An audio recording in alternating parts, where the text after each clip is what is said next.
Alhamdulillahirrabbilalamin. Wabihi nasta'inuhu ala umurid dunya waddin. Wassalatu wassalam ala rasulihil amin. Wa ala alihi wa ashabihi wa man tabi'ahum bihsan ila yaumiddin. Amma ba'd.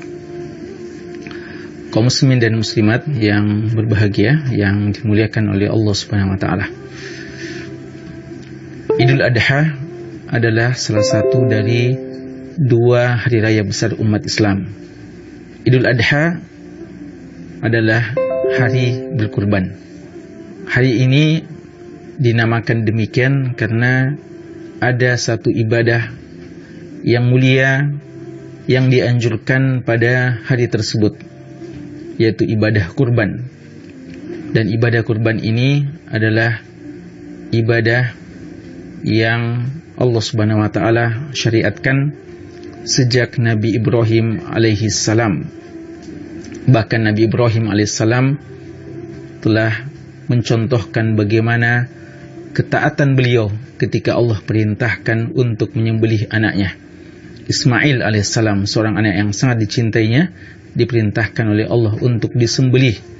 Dan beliau bisa melewati ujian tersebut, dan Allah Subhanahu wa taala menggantikan Nabi Ismail dengan domba yang besar. Itulah awal pensyariatan ibadah kurban. Dan ini terus berlangsung hingga di syariat Nabi kita yang mulia, Nabi yang paling terakhir, Nabi Allah Muhammad SAW.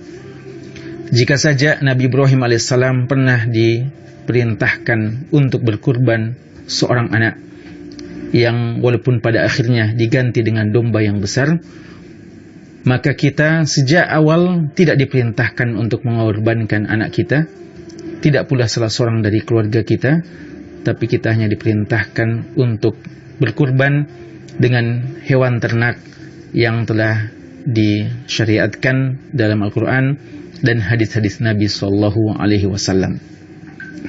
Ibadah kurban ini telah Allah perintahkan dalam Al-Quran, dalam firman-Nya, fasolli rabbika wanhar, dan solatlah karena Allah dan berkurbanlah. Ibadah kurban ibadah yang sangat dianjurkan, diperintahkan oleh Allah dan dicontohkan oleh Nabi Muhammad SAW. Para ulama telah sepakat akan keutamaannya. Bahkan mereka mengatakan ibadah kurban di tanggal tersebut, tanggal 10 Dzulhijjah hingga 3 hari setelahnya, adalah ibadah yang dikerjakan dengan harta yang paling mulia. Ibadah harta bisa dengan berbagai macam bentuk sedekah, tapi khusus di hari-hari Idul Kurban dan hari Tasyrik setelahnya, maka ibadah harta yang paling mulia menurut kebanyakan ulama kita, atau jika kita tidak mengatakan kesepakatan ulama kita, adalah ibadah kurban. Dan ini disyaratkan oleh Imam Ibnu Qudamah dalam Mughni beliau dan beberapa ulama-ulama yang lainnya. Ibadah kurban adalah syiar yang telah dicontohkan oleh Nabi Ibrahim alaihissalam hingga Nabi kita Muhammad SAW. Dan Nabi SAW telah mengerjakan ibadah kurban ini. Beliau telah berkurban dengan kambing, dengan domba, dan beliau sendiri menyembelihnya, dan beliau menganjurkan kepada para sahabat-sahabatnya dan kepada umat ini. Ulama kita berbeda pendapat tentang hukum ibadah kurban. Sebagian mewajibkannya, dan ada yang menganggap sebagai sunnah muakkadah. Dan alasan yang menyebutkan, ulama yang menyebutkan bahwa dia adalah sunnah muakkadah, karena sebagian sahabat pernah tidak berkurban dalam 1 tahun atau dalam beberapa tahun, untuk menghilangkan kesan bahwasanya dia adalah sesuatu yang wajib. Namun demikian, dia adalah minimal suatu ibadah yang sunnah muakkadah, sangat-sangat ditekankan.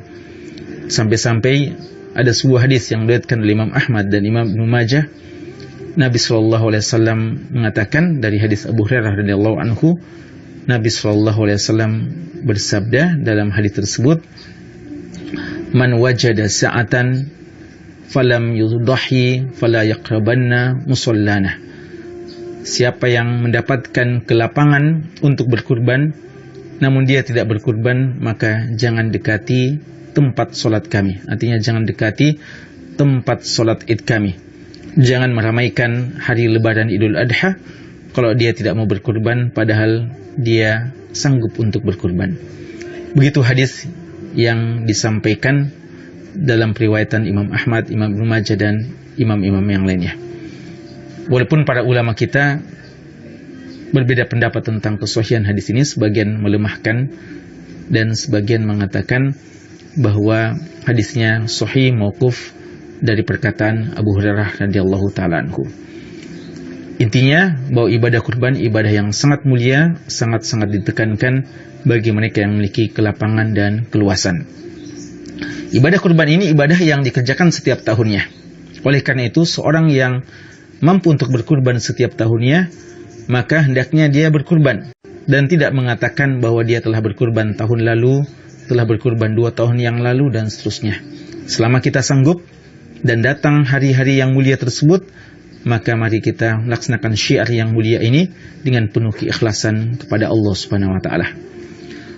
Karena begitu mulianya ibadah kurban ini, maka kita sangat dianjurkan untuk berkurban dengan hewan yang terbaik yang kita miliki. Hewan yang dikurbankan adalah hewan ternak, baik itu unta maupun sapi atau kambing atau domba. Unta yang berumur 5 tahun, sapi yang berumur 2 tahun, dan sebagian ulama kita memasukkan juga hewan kerbau. Bagi yang tidak memiliki sapi, yang tidak mendapatkan sapi, maka banyak ulama kita mengkiaskan dengan sapi, yaitu hewan kerbau. Dan kambing. Kambing yang telah berumur setahun. Dan domba bisa berumur 6 bulan. Ini hewan-hewan yang dikurbankan. Adapun selain itu tidak termasuk hewan-hewan kurban. Keutamaan hewan-hewan ini sesuai dengan urutannya. Yang paling utama adalah unta ketika kita berkurban sendirian, karena harganya tentu saja lebih mahal. Lalu sapi ketika kita berkurban sendirian. Lalu kambing atau domba. Dan kambing dan domba ini tidak bisa kita berserikat, hanya 1 orang. Dan setelah itu unta yang berserikat dan sapi yang berserikat. Sapi dan unta bisa berserikat dalam 1 sapi dan 1 unta maksimal 7 orang. Bisa kurang dari jumlah tersebut. Dan makin banyak yang kita korbankan, dalam artian makin banyak harta yang kita keluarkan dan makin tinggi kualitas hewan kurban kita, maka dia tentu saja lebih utama dan tentu saja sesuai dengan keikhlasan dari hamba tersebut. Juga hal yang perlu diperhatikan dalam berkurban ini adalah bagaimana kualitas hewan tersebut jangan sampai memiliki cacat.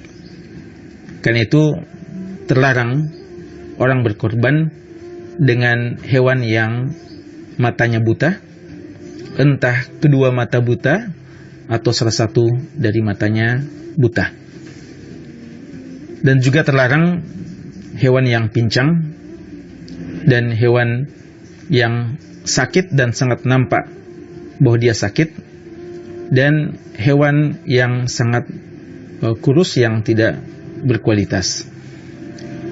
Dan setiap yang ada cacatnya maka dihindari, karena kita ingin mempersembahkan hal yang terbaik bagi Allah Subhanahu wa taala.